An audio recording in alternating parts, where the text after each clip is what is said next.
మాజీ సీఎం కేసీఆర్ కు సిట్ నోటీసులు ఇవ్వడం అంటే సూర్యునిపై ఉమ్మినట్లేనని మాజీ మంత్రి ఎమ్మెల్యే తన్నీరు హరీష్ రావు సంచలన వ్యాఖ్యలు చేశారు. సిద్దిపేట జిల్లా నంగునూరు మండలం అక్కినపల్లిలో జరిగిన సమ్మక్క సారలమ్మ జాతరలో పాల్గొని అమ్మవార్లకు బంగారం సమర్పించి ప్రత్యేక పూజలు నిర్వహించారు. ఈ సందర్భంగా మాట్లాడుతూ రైతు బంధు నాట్లకు మధ్య ఇచ్చిన కేసీఆర్ ప్రభుత్వాన్ని గుర్తు చేస్తూ ప్రస్తుత కాంగ్రెస్ ప్రభుత్వం రైతులను నిర్లక్ష్యం చేస్తుందని విమర్శించారు. దానికో కార్డు దానికో 3 సార్లు తిరుగుడు. కేసీఆర్ ఉండగా ఆటో డ్రైవర్ ఫోన్ చేసి మళ్ళా జవక 5 బస్తాలు వేసుకురావే అంటే ఇంటికాడ వచ్చి డ్రైవర్ వేసిపోతుంది. ఇంటికాడ వేసుకో. ఇప్పుడు లైట్లు కట్టినా దొరుకుతలేవు, కారెట్లు పెట్టినా దొరుకుతలేవు. దానికి ఏందో యాప్ అట కార్డు అట కథలు పడుతుంది. మరి కేసీఆర్ ఉన్నప్పుడు లేని తిప్పలు ఇప్పుడే ఎందుకు వచ్చిందో ఒక్కసారి మీరు అందరు కూడా ఆలోచన చేయాలి. నిజంగా కేసీఆర్ కాలం స్వర్ణయుగం. మనకు ఈ పెద్దవాగు మీద ఎన్ని చెక్ డ్యాములు కట్టినవే, ఎన్ని నీళ్లు, ఎన్ని చేపలు, ఎంత బంగారమోలే పంటలు, కావలసినన్ని ఎరువులు, టైం మీద రైతు బంధు, ఇలా అన్ని దొరికినాయి. ఇప్పుడు ఫిబ్రవరి నెల వచ్చింది, ఇంకొక రోజైతే ఫిబ్రవరి.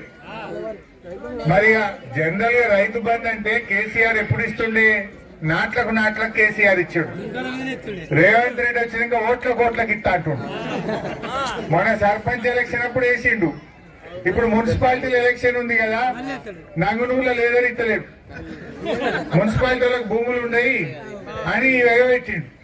ఇప్పుడు 11వ తారీఖు మున్సిపల్ ఎన్నికలు ఉన్నాయి. ఆడ ఇప్పుడు సీరియల్ పెడుతుంటారా? ఆడ సీరియల్ పెడుతుండు, ఇంకేమో పెడుతుండు.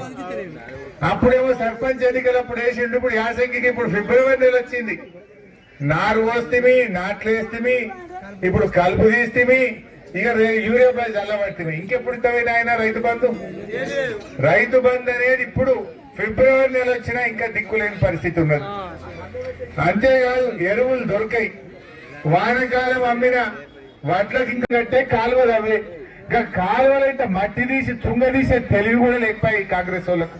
ఇంకా తుంగ తీసి నీళ్లు ఇస్తే బాయిలకు, రైతుల చెరువులకు, పొలాలకు నీళ్లు వస్తాయి కదా, గది కూడా చేయనటువంటి పరిస్థితి ఏర్పడ్డది. చూద్దాం ఏం ఎంత దూరం అని. రోజు కొట్లాడుతున్నా, మీరందరు చూస్తుండో లేదో, నేను అసెంబ్లీలో కొట్లాడుతున్నా, రోజు మాట్లాడుతున్నాం. ఇక గట్టిగా అడుగుతున్నామని తాపకొక నోటీసులు పంపుతున్నారు, ప్రేమలేఖలు లేఖలు పంపుతున్నారు. ఇంకా ఇలా కేసీఆర్ కి పంపిరట. నీ ముఖానికి కేసీఆర్ పంపే తెలివి అనేది. తెలంగాణ తెచ్చినోడు కేసీఆర్, తెలంగాణను పచ్చబడగొట్టినోడు కేసీఆర్, ప్రజల బతుకుల్లో కొత్త వెలుగునిచ్చినోడు కేసీఆర్. నువ్వు ఏం చేసినావు ఆయన?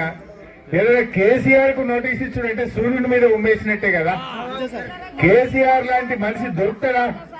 ఇవాళ గద్ద పెద్ద మనిషిని పట్టుకొని నీకు చెయ్య శాతగాక, రైతు బంధు ఏ శాతగాక, బోనస్ ఎగ్గొట్టి రుణమాఫీ చెయ్యక, ఇవన్నీ మేము అడుగుతున్నామని మాకు నోటీసులు పంపుతుండు. పంపు నువ్వు ఎన్ని పంపుతావో పంపు, తప్పకుండా ఇంకా గట్టి కొట్లాడతాం, బరాబర్ తెలంగాణ కోసం కొట్లాడతాం. అరే గిదే అక్కడపల్లిరా మన కేసీఆర్ ఉన్నప్పుడు 50 లక్షలకి ఎకరం పోయింది. ఇప్పుడు ఎంత పోతుంది? ఎంతకు వచ్చింది? 20కి వచ్చిందా? సగం అయిందా? మరి 2 ఏళ్లలో తెల్లమర్లు అయిపోయింది. అంతా 2 ఏళ్లలో తెల్లమర్లు అయిపోయింది. 2 ఏళ్ల కింద ఏముండే, ఇవాళ ఏమైంది ఒక్కసారి ఆలోచించండి. 2 ఏళ్లలో తెల్లమర్లు అయిందా లేదా?